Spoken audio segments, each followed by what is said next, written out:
This week has been absolutely beautiful outside, but unfortunately, I haven't been able to enjoy it. I had bronchitis all through April and May, and while the bronchitis is gone, my asthma has been really bad, and the cottonwood just makes it worse. So until the devil trees stop shedding pollen all over, I am stuck inside with the air purifier. I don't mind too much since I also don't want to get cottonwood fluff all over my knitting. Let me introduce you to my latest finished object. This is a self-drafted top-down raglan, but it's based on the pattern Puck Drop by Christina Lohman.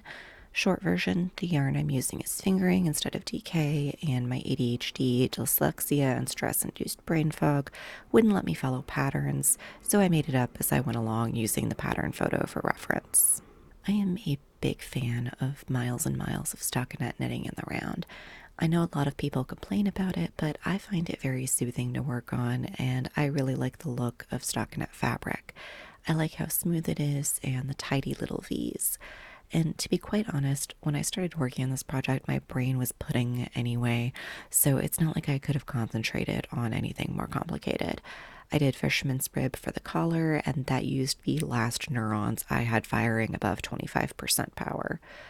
Working on this sweater for the last 2 months has been very healing. It's allowed me to work on something that, while mindless in the moment, still lets me be creative. The color changes and shifts are satisfying and pleasing, and much to my surprise, I haven't had too many issues with pooling. I used a Leica 3.25mm needle for the whole thing, except for the I-cord tie. I'm going to be honest, I hate making I-cord. I very nearly bought one of those hand-cranked knitting mills for this project, but then I remembered I have this tool. It is intended for I-cord bind-offs, but I don't use I-cord bind-offs, so I forgot I even had it. This is the first time I've used it for a project since I bought it literally a year ago. It was fiddly to start with, but I managed to get going pretty easily. It took some practice to get the tension right, but I found that it worked well for fingering weight yarn and fingering held double, but I decided that while I liked the tension better when it was held double, the resulting cord was too thick for this project. The process was slower than a knitting mill, but faster and a lot more fun than knitting that much I-cord by hand, so now I'm trying to think of other applications for this tool. It seems like a good way to use up small scraps. I don't know if this tool has a proper name. I've been calling it the I-cord claw, but Google just tells me it's called an I-cord tool or an I-cord hook.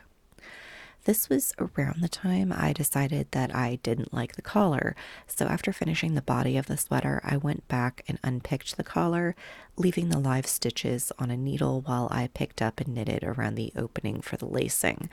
It took me a few attempts to get a version that I liked, but I'm happy with the end result. Then I went back to the collar, added 3 stitches for each of the lacing bands, and added a narrower collar in a regular 2x2 rib. This sweater is a good introduction for the topic I wanted to discuss today. I didn't mean to start things off on such a serious note, but when I tell you the backstory of this sweater, it will make sense. The more I write about the cozy genre, the more that this has been weighing on my mind. The first time I saw Puck Drop on Ravelry, I thought, that is a perfect Quidditch sweater.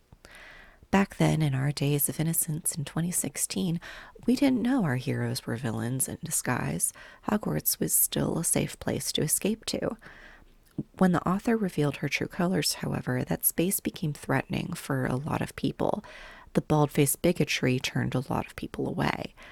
In my case, Hogwarts doesn't exist just on the page or on the screen, but in fan fiction and in a yarn-themed RPG I play on Ravelry. For me, the fan evolution is more than the canonical series. Even if the author is no longer safe, the fandom is. But did I want to retain association with the author, which would not only betray my own beliefs, but potentially make other, more vulnerable people feel unsafe around me? In the end, I chose to no longer purchase merch or engage in the fandom outside of the RPG, where knitting needles are wands, yarn makes spells, and the original characters exist only as historical reference points. The author would be appalled by this take on her work, so I am wholly behind it. I already had the yarn, so I decided, yes, I still wanted the sweater. There's nothing branded or obvious about it, and no one is going to know the association unless I tell them. I've been calling this sweater Pipes, 4 S's, as a reference to the second book. This is both because I'm using Slytherin colors, I have yet to find the right Ravenclaw yarn, and because our apartment flooded with sewage the week I cast this on, hence the miles and miles of stockinette and the brain pudding. It seemed like an appropriate name. It is not unfair to say that the inspiration for this sweater is shit. Which brings me back to the subject at hand. What feels safe and comforting for one person might feel toxic and dangerous for another. I will not review faith-based media here because religion was used as a weapon in my childhood. For me, faith-based movies do not feel safe. I also have a big problem with many of the networks that produce cozy mystery films. You can't find a single one on YouTube that doesn't contain comments like, "So glad this network isn't woke," or "Awful boycotting, go woke, go broke." If there's even a whisper of a queer-coded character on screen, and that's before we even touch on the prevalence of neurotypical, able-bodied, white, blonde Protestant or Protestant-coded women who make up the bulk of main characters, who live in McMansions regardless of their job title, and are usually both straight and determined to marry well and have 2.5 kids by the end of the series. We sometimes see black and brown faces, but there's a lot of colorism there, especially with female characters, and the only time a visibly disabled person shows up, it's for plot reasons. Obviously, this isn't the case with every movie or series.